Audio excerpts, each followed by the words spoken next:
Thanks so much for joining us for this final segment of Broncos Beat. You know, we've talked about the past and the present, but now let's look ahead to the future of this team.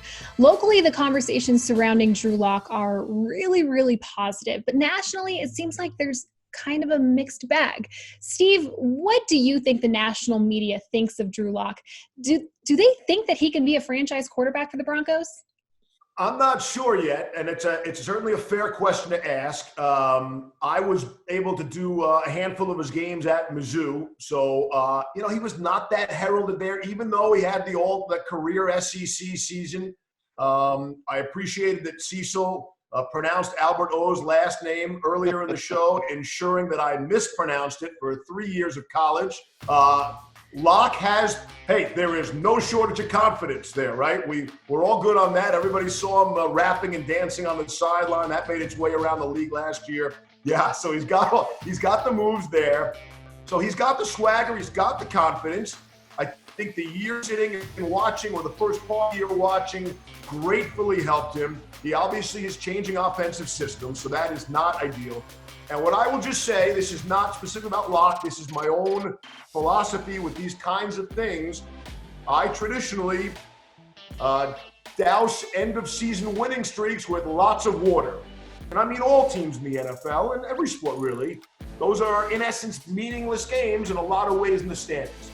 Not in individual growth, not in team building, team bonding. I get all that. But so I do throw some caution. Let's not over-evaluate the great last 5 games of the regular season by Locke, 4-1 record. But I think he has potential. He's in he's in a tough division, right? You're dealing with, Patrick Mahomes there. But he can certainly be a top 10 quarterback in the league. And again, he's got the pressure this year. He's got all the new shiny toys. Haters gonna hate. That's all I have to say to you, Steve Levy. Not really hating. I'm just saying I need another season. I need another season. We'll give you another season, and we're also going to give you a ton of weapons as well. Like we saw John Elway and company this offseason. They're doing everything they can to set Drew Lock up for success, not just for this season, but it seems like for years and years to come. You guys, which new weapon do you think will have the greatest impact on this team? Jerry Jeudy. It's got to be Jerry Jeudy. They have another number 1 receiver. They don't have a number 2 receiver. They have another number 1 receiver in Jerry Jeudy. And very rarely, and Steve knows this, Ben knows this as well, in scouting college players and just watching the college game, hardly any of these guys know how to run routes.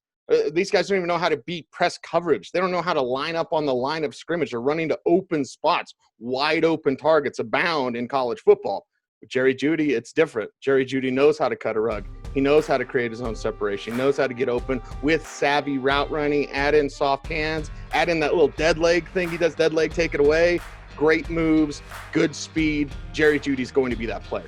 Officially he's a rookie in the NFL, but for my money, people coming out of Alabama are not NFL rookies. The Alabama program is run as close to an NFL program as exists, and that is under scrutiny, media attention, all those kinds of things. That's Nick Saban, who was coaching these guys up right away to be NFL ready.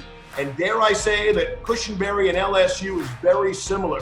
Clemson, for all their success, I don't think that's run like an NFL program. That's run like the best college program. But LSU, and especially Alabama, the way they practice, that's as close to NFL as you can come from college. And I think that makes him even more ready. The disadvantage for Jeudy is they're used to killing everybody, right? They're used to blowing people out. He's not making a great fourth quarter grab to win a game. That's just not his experience because, Bama was blowing people out prior.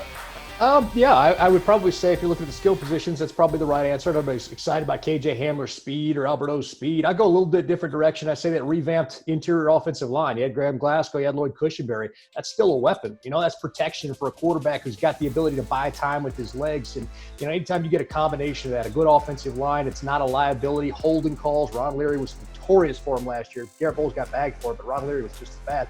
I feel like that helps because it keeps you ahead on down and distance. It's not putting you behind the chains, getting you 3 and out, turning the ball back over and going back to the sideline dejected. You get first downs. One day you wake up, you find yourself in the end zone, and that's where you get points. You guys, what are your overall expectations, not just for this Broncos team here in 2020, but beyond?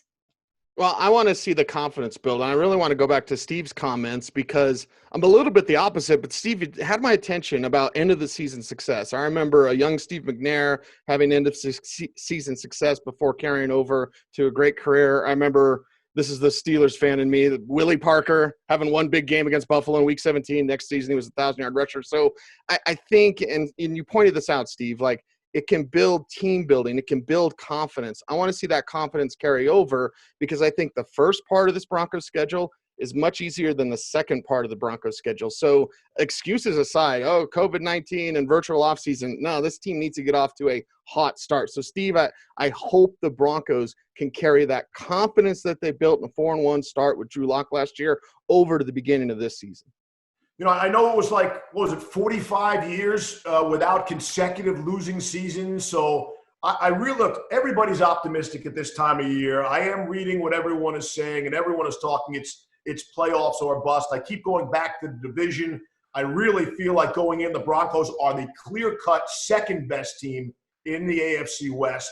And it's got to be a playoff season. And I think because the great talent is so young, really outside of Vaughn, that the Broncos are set up for a giant step this season and then going forward back to where they've been in the past.